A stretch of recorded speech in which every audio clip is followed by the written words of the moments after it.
Friends, welcome to my channel. This is housewife Artha. అందరూ బాగున్నారు కదండి. నేనైతే చాలా బాగున్నాను. ఈ రోజుల్లో డబ్బు సంపాదించాలని ఎవరికి ఉండదు చెప్పండి. అందరూ ఎంతో కొంత నేను ₹1 సంపాదిస్తే బాగుండు అనే అనుకుంటారు కదండి. అయితే చాలామంది కూడా అనుకుంటారు కానీ బయటికి వెళ్ళి సంపాదించేటటువంటి పరిస్థితి ఉండదు. కొంతమంది బయటికి వెళ్ళి సంపాదిస్తారు కానీ ఆ సంపాదన సరిపోక ఇంకేదైనా పార్ట్ టైం జాబ్ చేసుకుంటే ఇంకా ఏదైనా ఖర్చులకి కలిసి వస్తుంది అని చెప్పి చాలామంది ఆలోచిస్తూ ఉంటారు. అలా ఆలోచించేటటువంటి వాళ్ళకి నేను చెప్పేటటువంటి ఈజీగా ఇంట్లో కూర్చుని సంపాదించుకునేటటువంటి మార్గం ఏంటి అంటే మీరు ట్యూషన్స్ చెప్పటం అండి. ట్యూషన్స్ అసలు ఎలా చెప్పాలి, ఎలా మొదలు పెట్టాలి, దానివల్ల ఆదాయం వస్తుందా రాదా అనేటటువంటి విషయాలన్నీ కూడా ఈరోజు నేను మీతో డిస్కస్ చేస్తానండి. ముఖ్యంగా ఖాళీగా ఉండేటటువంటి వాళ్ళు ఖాళీగా ఉండకుండా ఏదో ఒకటి చేయాలి అనుకుంటూనే జీవితం అంతా గడిచిపోకుండా మీరు ఏదో ఒకటి చేయాలన్న ఉద్దేశం ఉంటే కనుక తప్పకుండా నా వీడియోస్ చూస్తూ ఉండండి. ఇక ముందు రాబోయేటటువంటి వీడియోస్ అన్నీ ఇంట్లో ఉండి లేదు అంటే బయటకు వెళ్ళి ఎలాగ పని చేయాలి, ఎలాంటి బిజినెస్లు ఉన్నాయి, ఎలాంటి జాబ్స్ ఉన్నాయి, ఇలాంటి అన్నిటి విషయాల గురించి నేను మాట్లాడతాను. కాబట్టి తప్పకుండా ఇది మీ జీవితానికి ఉపయోగపడుతుందని నేను అనుకుంటున్నాను. కాబట్టి మన ఛానల్ని తప్పకుండా లైక్ చేసి షేర్ చేసి సబ్స్క్రైబ్ చేస్తారని అయితే నేనైతే రిక్వెస్ట్ చేస్తున్నాను. ముఖ్యంగా ఈ ట్యూషన్స్ స్టార్ట్ చేయాలని ప్రతి ఒక్కళ్ళు అనుకుంటారు. ప్రతి ఒక్కళ్ళు ట్యూషన్ చెప్పొచ్చులే అనుకుంటారు. చాలామంది స్టార్ట్ చేస్తారు. స్టార్ట్ చేసి సక్సెస్ అయినటువంటి వాళ్ళు ఉన్నారు, అవ్వనటువంటి వాళ్ళు ఉన్నారు. అందరికీ ఈ వీడియో అయితే యూజ్ అవుతుందండి. ఈ వీడియో వింటే మీరు ఈజీగా ట్యూషన్స్ని స్టార్ట్ చేయొచ్చు అనమాట. ట్యూషన్స్ స్టార్ట్ చేయాలి అంటే ముందుగా మనము ఒక డెసిషన్ అయితే తీసుకోవాలండి. ఖచ్చితంగా మరి ఏ పని చేయాలన్నా కానీ మరి ఆ పనిని మనం డెడికేటెడ్గా వర్క్ చేయాలి. కాబట్టి ఏదో ఇంట్లో ఉంటున్నాం కదా ఆషామాషిగా చెప్పేయచ్చు చేసేయచ్చు అని కాకుండా దానికి తప్పకుండా మనం కేటాయించినటువంటి టైంని దానికోసమే వాడుకోవాలి. మరి మనకి ఏ టైం కుదురుతుంది, ఏ టైంలో మనం ట్యూషన్ చెప్పగలము, పిల్లలు ఎప్పుడు అవైలబుల్గా ఉంటారు అనేటటువంటివన్నీ కూడా ఆలోచించుకొని మరి మనము అసలు చెప్పగలమా, చెప్తే ఖచ్చితంగా కరెక్ట్గా చక్కగా చెప్పాలి అనేటటువంటి విషయాన్ని దృష్టిలో పెట్టుకొని ట్యూషన్స్ అనేది స్టార్ట్ చేయాలండి. ఇంకొక విషయం ఏమిటి అంటే మనం ట్యూషన్స్ చెప్తున్నాము, మరి పిల్లలైతే రావాలి కదండి. మనం ట్యూషన్ చెప్తున్నాం అన్నటువంటి విషయము మన చుట్టూ ఉన్నటువంటి నలుగురికి తెలియాలి. కాబట్టి అందరికీ కూడా చుట్టుపక్కల ఉన్నటువంటి వాళ్ళకి, దగ్గరలో ఉన్నటువంటి వాళ్ళకి మీరు ట్యూషన్స్ చెప్తున్నారు అనేటటువంటి ఒక మెసేజ్ని అయితే పాస్ చేయండి. ఇంటి బయట ఒక బోర్డు పెట్టండి, ట్యూషన్స్ చెప్పబడును అని. ఇంకా మీరు చేయగలిగితే మీకు దగ్గరలో ఉన్నటువంటి ఇద్దరు పిల్లలు వాళ్ళ ఫీజు ఇచ్చినా ఇవ్వకపోయినా దగ్గర కూర్చోబెట్టుకొని ట్యూషన్స్ అంటే మీరు ట్యూషన్ చెప్తూ ఉంటే ఆటోమేటిక్గా వాళ్ళకి మార్కులు వస్తూ ఉంటే వాళ్ళే మీ దాన్ని ఇంకా అడ్వర్టైజ్ చేసి ఇంకా మీ ట్యూషన్స్కి 4 పిల్లలు రావడానికి అది సహాయంగా ఉంటుందన్నమాట. అయితే ముందుగా ట్యూషన్ స్టార్ట్ చేయాలి అంటే ఒక బోర్డు పెట్టుకోవాలి. ఇంట్లో మనకి చక్కటి పరిస్థితి ఉండాలి. మరి ఇంట్లో మరి గొడవగా కాకుండా మరి ఆ ట్యూషన్స్ చెప్పే టైంలో టీవీలు పెట్టడము, ఇంట్లో ఎవరో అరవటము, లేకపోతే ఇంట్లో ఫోన్లు వాడటం కాకుండా మీకంటూ చక్కగా ఒక గదిని కేటాయించుకొని ఆ గదిలో కూర్చోబెట్టుకొని పిల్లలకి ఓపికగా మనము హోంవర్క్ చేయించాల్సి వస్తుంది, ట్యూషన్ చెప్పాల్సి వస్తుందండి. అయితే ఈ ట్యూషన్స్ చెప్పడానికి ఓపిక అనేది చాలా అవసరం అండి.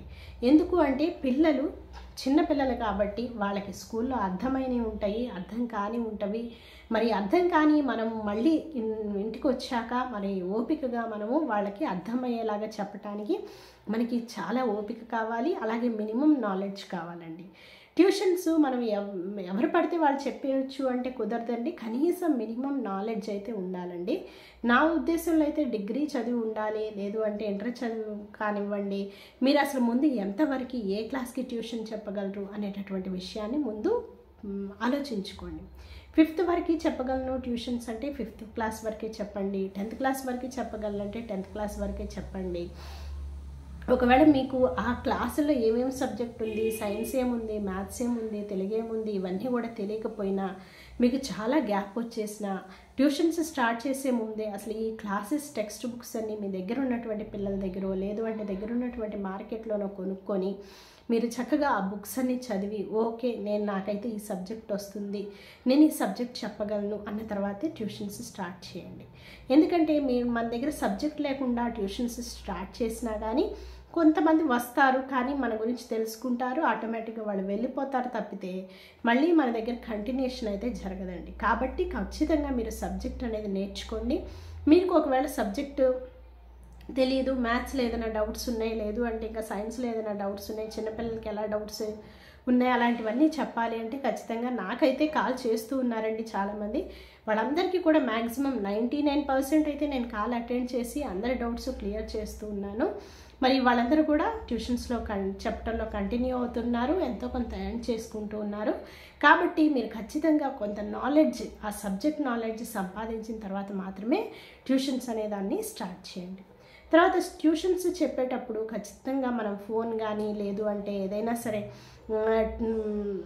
అంటే వేరే రకంగా మనం పేపర్ చదువుకోవటమో లేకపోతే ఇంకోటి ఏదో పని చేయటమో కాకుండా ట్యూషన్ టైంని ట్యూషన్ పిల్లలకి చెప్పటానికి మాత్రమే మనము వాడినట్లయితే పిల్లలు ఖచ్చితంగా ఇంప్రూవ్ అవుతారు. పిల్లలు ఇంప్రూవ్ అయితే మన ట్యూషన్ డెవలప్ అవుతుంది. మన ట్యూషన్ డెవలప్ అయితే ఆటోమేటిక్గా మన ఇన్కమ్ అనేది పెరుగుతుందండి కదా. అయితే ఇంట్లో ఖాళీగా కూర్చోకుండా ఎలా పడితే ఇంకా సంపాదించాలా, ఇంకా ఏం చేయాలా అనుకోకుండా ఏదైనా సరే చదువులో డిస్కంటిన్యూ చేసినటువంటి పిల్లలు కావచ్చు, జాబ్ కోసం ఎదురు చూస్తున్నటువంటి పిల్లలు కావచ్చు, హౌస్ వైఫ్స్ చదువుకొని ఇంట్లో ఉంటున్నటువంటి హౌస్ వైఫ్స్ కావచ్చు, బయటికి వెళ్ళలేనటువంటి పరిస్థితి ఉన్నటువంటి వాళ్ళు కావచ్చు, లేదు అంటే జాబ్ చేస్తూ సాయంత్రం ఇంకేదైనా చెయ్యాలి అనుకునేటటువంటి వాళ్ళు కావచ్చు, వీళ్ళందరూ కూడా చక్కగా ట్యూషన్స్ అనేది స్టార్ట్ చేయొచ్చండి. అయితే ట్యూషన్సే కాదండి, ఇంకా ఇంట్లో కూర్చుని సంపాదించుకునేటటువంటి మార్గాలు అయితే బోలెడు ఉన్నాయండి. వాటన్నిటిని నాకు వీలు కుదిరినప్పుడల్లా నేను వీడియోస్ అప్లోడ్ చేస్తూ ఉంటాను, వీలైనంత త్వరగా అప్లోడ్ చేస్తూ ఉంటాను. కాబట్టి మీరు ఖచ్చితంగా మన ఛానల్ మీద ఒక కన్నేసి ఉండటం అయితే మర్చిపోకండి. తప్పకుండా మన ఛానల్ వాచ్ చేస్తూ ఉంటే మీకు మంచి మంచి విషయాలు చాలా అర్థమవుతాయండి. అయితే ట్యూషన్స్లో కూడా మీకు చక్కగా ఒక స్పేస్ని క్రియేట్ చేసుకోండి. ఇంటి బయట ఒక బోర్డు పెట్టుకోండి, ఇంట్లో ఒక బోర్డు పిల్లలకి రాయటానికి పెట్టుకోండి. ట్యూషన్స్లో చక్కగా హోంవర్క్స్ చేయించండి. హోంవర్క్స్ అయిపోగానే ఇంకా మిగతా సబ్జెక్ట్స్ చేయించండి. వాళ్ళు ఎందులో వెనకబడి ఉన్నారు, బేసిక్స్లో వెనకబడి ఉన్నారా లేకపోతే ఎందులో వెనకబడి ఉన్నారు, ఏ సబ్జెక్ట్లో వాళ్ళు మార్క్స్ తెచ్చుకోలేకపోతున్నారు అనేటటువంటివన్నీ కూడా అబ్జర్వ్ చేసుకొని ఒక పద్ధతి ప్రకారం చక్కగా పిల్లల్ని చదివించండి, పిల్లల్ని డిసిప్లిన్లో ఉంచండి. పిల్లలు కూడా ఎటువంటి ఫోన్లు కానీ లేకపోతే ఎటువంటి ఇప్పుడు డిజిటల్ వాచెస్ అని అది వచ్చినాయి కదండి, స్మార్ట్ వాచెస్ అని, వాటి జోలికి వెళ్లకుండా చక్కగా ట్యూషన్ టైంలో చక్కగా కాన్సన్ట్రేషన్ పెట్టి చదువుకొని మరి పిల్లలు కూడా మన దగ్గర ఉన్నంతసేపు మంచి డిసిప్లిన్గా ఉండటానికి, మోరల్ వాల్యూస్ కలిగి ఉండటానికి వీటన్నిటినీ కూడా మనం నేర్పిస్తే కనుక పిల్లలు ఆటోమేటిక్గా ఇంప్రూవ్ అవుతారండి. మన ట్యూషన్ పాయింట్ కూడా ఆటోమేటిక్గా ఇంప్రూవ్ అవుతుంది. కాబట్టి మీరు ట్యూషన్ స్టార్ట్ చేద్దామని ఎవరైతే అనుకుంటున్నారో మీ అందరికీ కూడా నా ఈ వీడియో యూస్ఫుల్ అవుతుంది అనుకుంటున్నానండి. అయితే ట్యూషన్స్ గురించి ఎటువంటి డౌట్స్ ఉన్నా మీరు దయచేసి కింద కామెంట్ సెక్షన్లో కామెంట్ చేయండి, నేనైతే తప్పకుండా మీకు ఆన్సర్ ఇస్తాను. వాట్సాప్లో కొంతమందికి ఆల్రెడీ నా నెంబర్ తెలుసు, వాళ్ళు కాల్ చేస్తూ ఉంటారు. అయితే ఒక్కొక్కసారి నేను కాల్ లిఫ్ట్ చేయలేకపోవచ్చు, కానీ మీ మెసేజ్కి అయితే నేను తప్పకుండా రిప్లై ఇస్తాను. ఒకవేళ మీరు పెద్ద పెద్ద మెసేజెస్ పెట్టి అంటే నేను రిప్లై ఇవ్వలేనటువంటి మెసేజ్ పెట్టారనుకోండి, అంటే ఇప్పుడు కొన్నిటికి మనము బై రైటింగ్ మనం చెప్పలేమన్నమాట. అలాంటి వాటికి తప్పకుండా నేను ఇంకొక వీడియో ద్వారా మీ డౌట్స్ అన్నీ కూడా క్లియర్ చేస్తాను. కాబట్టి ఈ వీడియో మీకు నచ్చింది అనుకుంటున్నాను. ఖాళీగా ఉండకుండా ఏదో ఒకటి చేయాలి, ఏదో ఒకటి సంపాదించాలి, ప్రతి ఒక్కళ్ళు ఫైనాన్షియల్గా ఇండిపెండెంట్ అవ్వాలి అనేటటువంటిది మెయిన్గా నా ఈ ఛానల్ ఉద్దేశం అండి. మొదటి నుంచి మీరు నన్ను గమనిస్తూనే ఉన్నారు. కాబట్టి ఇలాంటి వాళ్ళందరూ కూడా మరి ఏదో ఒక రకంగా మీరు ముందుకు వెళ్ళాలనేటటువంటి నేను చెప్తున్నానండి. ఇదైతే చదువుకున్నటువంటి వాళ్ళు మాత్రమే చేయగలరు. చదువుకోకుండా మరి ఇంట్లో ఉండి చేయగలిగినటువంటి పనులు కూడా చాలా ఉన్నాయి, సంపాదించగలిగినటువంటి మార్గాలు కూడా చాలా ఉన్నాయి. అవన్నీ కూడా రాబోయే వీడియోస్లో రాబోతున్నాయి. వాటన్నిటి కోసం మీరు వెయిట్ చేయండి. తప్పకుండా నేను ఒక్కొక్కటిగా అప్లోడ్ చేస్తాను. ఇంకా మీకు ఎటువంటి వీడియోస్ కావాలి అనేది కూడా నాకు కింద కామెంట్ సెక్షన్లో కామెంట్ చేయండి. Okay friends, until then, bye bye, take care.